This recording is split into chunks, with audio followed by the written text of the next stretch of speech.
Bismillahirrahmanirrahim. Respected teachers and dear students, Assalamu alaikum. I am Waqas Ahmad. Today we will discuss about mathematics grade 5. This is our unit number 7 about geometry and our lesson number 17.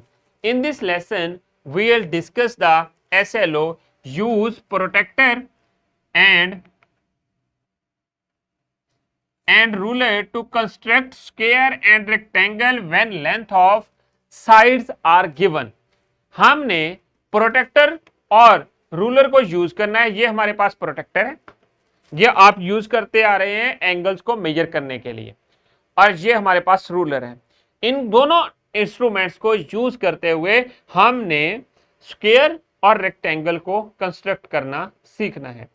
और square में क्या होगा कि only one side की length given होगी, और rectangle में हमारे पास टू साइड्स की लेंथ गिवन होगी। और अब आ जाएं नेक्स्ट लेसन प्लान की तरफ। टीचर्स जो हैं लेसन प्लान हमारे डिस्क्रिप्शन बॉक्स में से डाउनलोड कर सकती हैं। तो प्री असेसमेंट की तरफ चलते हैं। देखें जरा, construct a square with the help of ruler when sides are given. Construct कर सकते हैं स्क्वायर को। आपको पता है, आपने क्वाड्रिलेटरल्स पढ़ी थी प्रीवियस लेसन में, और स्क्वायर जो है वो एक टाइप है क्वाड्रिलेटरल की। और क्वाड्रिलेटरल कौन सी शेप होती है? जिसकी 4 साइड्स और 4 एंगल्स हों। और फिर स्पेसिफिक प्रॉपर्टीज होती हैं हर टाइप की, जैसा कि स्क्वायर की हैं। स्क्वायर की प्रॉपर्टीज क्या हैं कि 4 sides and 4 angles, all sides are equal, all angles are 90 degree equal. So the measurement of 4 sides of a square is 5 centimeter. Take a piece of paper and cut it into a rectangular shape. आपने कोई भी paper लेना है और उसको rectangle shape में cut कर देना है। आप अपनी बुक को ऑब्जर्व करें, आपकी बुक जो है, टेक्स्ट बुक जो है मैथमेटिक्स की, वो भी रेक्टेंगल शेप है। उसका जो फ्रंट टाइटल पेज है वो रेक्टेंगल शेप का है। तो स्टूडेंट्स, अब आ जाएं आज के जो कीवर्ड्स हैं या मेन जो कॉन्सेप्ट्स हैं। हमने क्या चीज देखनी है? Construction of square by ruler when the length of a side is given. हमने कंस्ट्रक्शन करनी है रूलर के थ्रू, और लेंथ जब एक साइड की गिवन हो। इसी तरह हमने रेक्टेंगल की कंस्ट्रक्शन करनी है। आप अपनी चीजें टीचर से रिक्वेस्ट है कि मैनेज कर लें, और अभी मैं अपनी चीजें लेके आता हूं जो प्रोटेक्टर और रूलर है, और फिर पेपर के ऊपर आपको ड्रॉ करके बताता हूं कि किस तरह हमने स्क्वायर को और रेक्टेंगल को ड्रॉ करना है। तो अब आ जाएं पेपर की तरफ।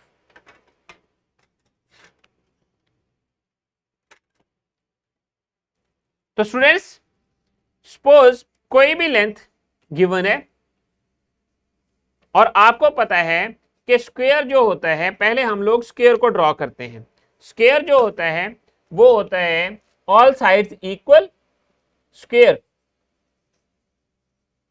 स्क्वायर में all sides equal, all angles are right angle. अब सपोज मेरे पास स्क्वायर में वन साइड की जो लेंथ गिवन है, और जिसकी वैल्यू जो है यहां पर वो 12 सेंटीमीटर है। ये मैंने एक 12 सेंटीमीटर का लाइन लगाई बाय यूजिंग दिस रूलर, और 12 सेंटीमीटर जो है मैंने ए बी लगा लिया। जैसे मैंने ये लाइन लगाई, वैसे ही आपने साथ साथ कंस्ट्रक्शन स्टेप्स राइट कर देने हैं। लिखना क्या है? Draw A B of 12 centimetre. अब क्या है, इसके बाद हमने ड्रॉ करना है स्क्वायर का, और स्क्वायर का हमें पता है कि सारी साइड्स इक्वल होती हैं और सारे एंगल्स 90 डिग्री के होते हैं। मैं क्या करूंगा, यहां पर पॉइंट बी के ऊपर एंगल 90 डिग्री को जो है वो ड्रॉ कर दूंगा। क्या करना है? एंगल 90 डिग्री जो है 90 के ऊपर पॉइंट लगा दूंगा, और इस पॉइंट को, जो पॉइंट सी है जिसका नाम मैंने सी दे दिया, इस पॉइंट को मैं फिर ज्वाइन कर दूंगा by using the ruler B point के साथ। ये देखें, ये मैंने ज्वाइन कर दिया। इसी तरह और यहां पर ये वाला जो एंगल बी बना मेरे पास, ये एक राइट एंगल बन गया। अब इसी तरह पॉइंट ए के ऊपर मैंने एक एंगल ड्रॉ करना है जिसकी वैल्यू 90 डिग्री है।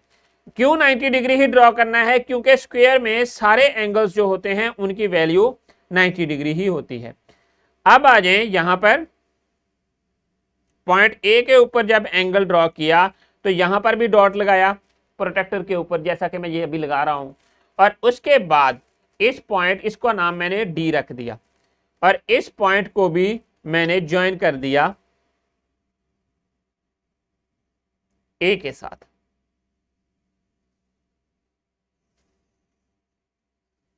अब मेरे पास, और यहां पर इसको मैं रे के नाम दे देता हूं दोनों को, इसको मैं R1 कह देता हूं और इसको मैं R2 कह देता हूं, मींस के रे 1 एंड रे 2।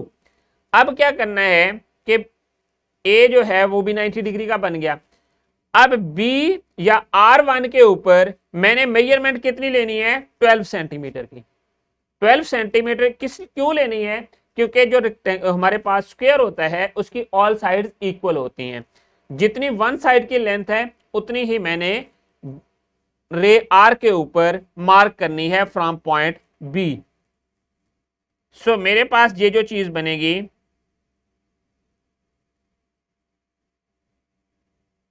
ये 12 तक मैंने मार्क कर दी, ये यहां तक। और सिमिलरली मैंने इसी पॉइंट से अगेन पॉइंट ए जो है वहां पर एक मार्क लगाना है जो कि 12 सेंटीमीटर का है,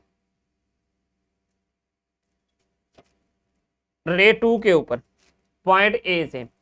अब ये पॉइंट जो मेरे पास 2 बने हैं, ई और एफ, इनका नाम रख दिया। इन दोनों पॉइंट्स को मैंने ज्वाइन कर दिया बाय स्केल या बाय रूलर। जब इन दोनों पॉइंट्स को ज्वाइन किया तो मेरे पास जो एक स्क्वायर फॉर्म हुआ, और ये एंगल भी 90 डिग्री का बन रहा है, ये एंगल भी 90 डिग्री का बन रहा है, तो एक स्क्वायर फॉर्म हो गया। उस स्क्वायर का नेम है ए बी ई एफ। ये स्क्वायर मेरे पास फॉर्म हो गया और यही मेरी रिक्वायरमेंट थी। इसी तरह 12 के अलावा अगर कोई भी मेजरमेंट गिवन है उसको आपने लेना है, और उसके बाद आपने स्केल या ये जो रूलर है और फिर प्रोटेक्टर, इसको यूज करते हुए आपने स्क्वायर को कंस्ट्रक्ट कर देना है। सिमिलरली हम जो है रेक्टेंगल को कंस्ट्रक्ट कर सकते हैं। जैसा कि ये रेक्टेंगल मैं अभी कंस्ट्रक्ट करके आपको बताता हूं। सपोज मेरे पास जो लेंथ है रेक्टेंगल की, अब हम लोग रेक्टेंगल को ड्रॉ करेंगे। रेक्टेंगल की जो लेंथ है वो मेरे पास है 12 सेंटीमीटर, और जो इसकी ब्रेड्थ है वो है 8 सेंटीमीटर। तो अब मैंने कैसे ड्रॉ करनी है? सबसे पहले मैंने लेंथ को ड्रॉ करना है जो कि 12 सेंटीमीटर है। यहां पर इस रूलर को यूज करें जैसा कि मैं अभी कर रहा हूं, और उसके बाद 12 सेंटीमीटर की लेंथ ड्रॉ कर दें। ये मैंने 12 सेंटीमीटर की लाइन ड्रॉ की और इस लाइन सेगमेंट और इस लाइन सेगमेंट का नाम ए बी रख दिया। अब यहां पर मुझे पता है कि जो रेक्टेंगल है उसमें हर एंगल जो होता है वो 90 डिग्री के इक्वल होता है।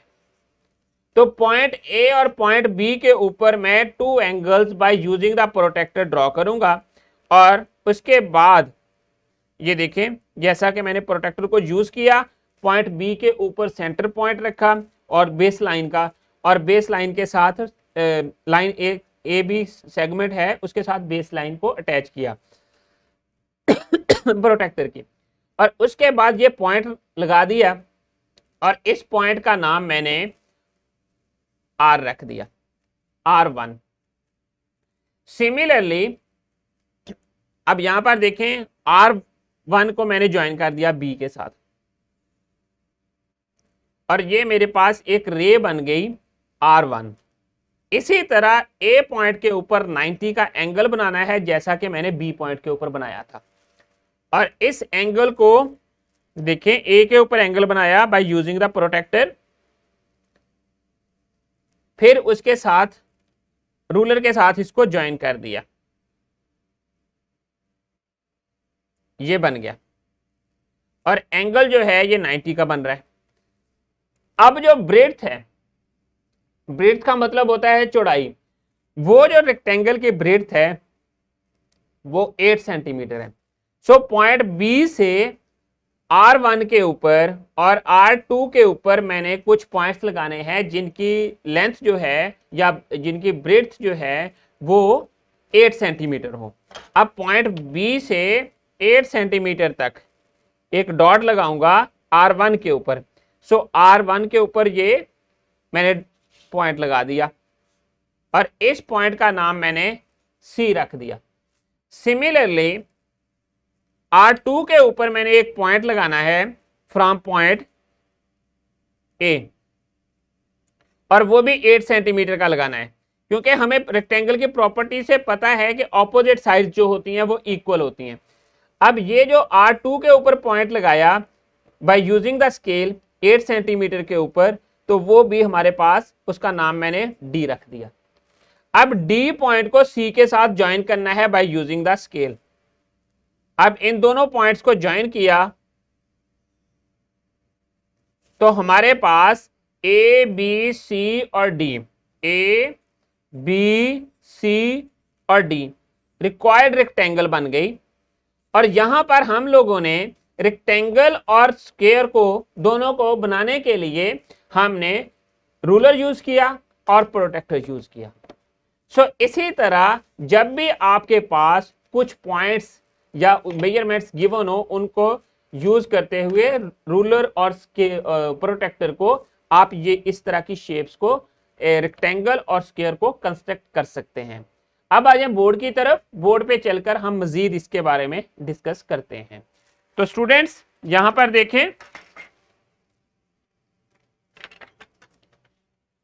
एग्जाम्पल, जैसा कि मैंने अभी आपको एक्टिविटी के दौरान समझाया कि किस तरह आपने कंस्ट्रक्ट करनी है अपने रेक्टेंगल और स्क्वायर। अब एग्जाम्पल नंबर 9 है आपकी बुक में, और इसमें क्या है, इसमें आप लोगों ने करना क्या है, आप लोगों ने जस्ट वही मेथड फॉलो करना है जो मैंने अभी आपको बताया है, और आपने कंस्ट्रक्ट कर देना है स्क्वायर को और रेक्टेंगल को, और साथ आपने जैसे जैसे आप परफॉर्म करते जाएंगे अपने वर्डिंग में उन पॉइंट्स को आपने राइट करते जाना है।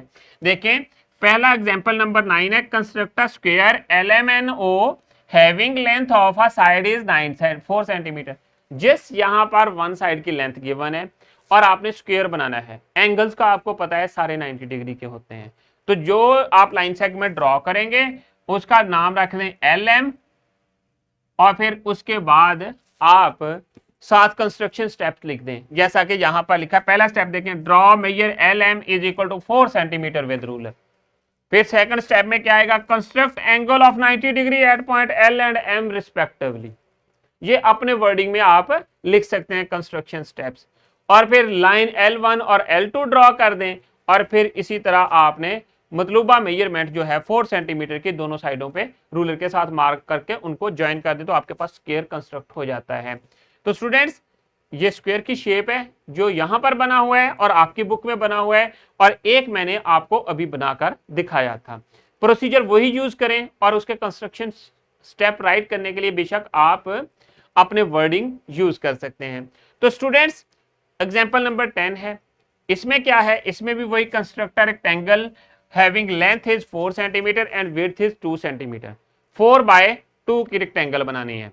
जैसा कि हम लोगों ने अभी जो चार्ट पे बनाई थी वो हमने 12 सेंटीमीटर और 8 सेंटीमीटर, उसमें 12 सेंटीमीटर लेंथ थी और विड्थ जो है 8 सेंटीमीटर थी, वो हमने की। अब यहां पर देखें आपने वही कंस्ट्रक्शन स्टेप साथ साथ राइट कर देने हैं जैसा कि यहां पर राइट किए हुए हैं, और अपनी रेक्टेंगल को ड्रॉ कर लेना है। तो स्टूडेंट्स अब आ जाएं वर्कशीट की तरफ। हर स्टूडेंट ने इंडिविजुअली ये वर्कशीट कंप्लीट करनी है और कंप्लीट करके टीचर को सबमिट करवानी है। तो स्टूडेंट्स पोस्ट असेसमेंट में आ जाएं। आज के लेसन में हम लोगों ने क्या देखा, हमने ये चीज सीखी कि रूलर को और प्रोटेक्टर को यूज करते हुए स्क्वायर और रेक्टेंगल को कैसे कंस्ट्रक्ट किया जाता है। अब आ जाए होमवर्क की तरफ। होमवर्क में आप लोगों ने ये एक प्रोजेक्ट कंप्लीट करना है और उसके बाद होम एक्टिविटी और 2 होम एक्टिविटीज हैं जो कि आपने कंप्लीट करनी है और कंप्लीट करने के बाद अपने टीचर को अपना होमवर्क सबमिट करवाना है। डिस्क्रिप्शन बॉक्स में आप लोगों के लिए लेसन प्लान्स, एक्स्ट्रा एक्टिविटीज और पावर पॉइंट प्रेजेंटेशन अवेलेबल हैं। तो students, thank you very much. I hope कि आप लोगों को आज के लेसन की समझ आ गई है। इंशाल्लाह we will see in our next lesson with new SLO. अल्लाह हाफिज।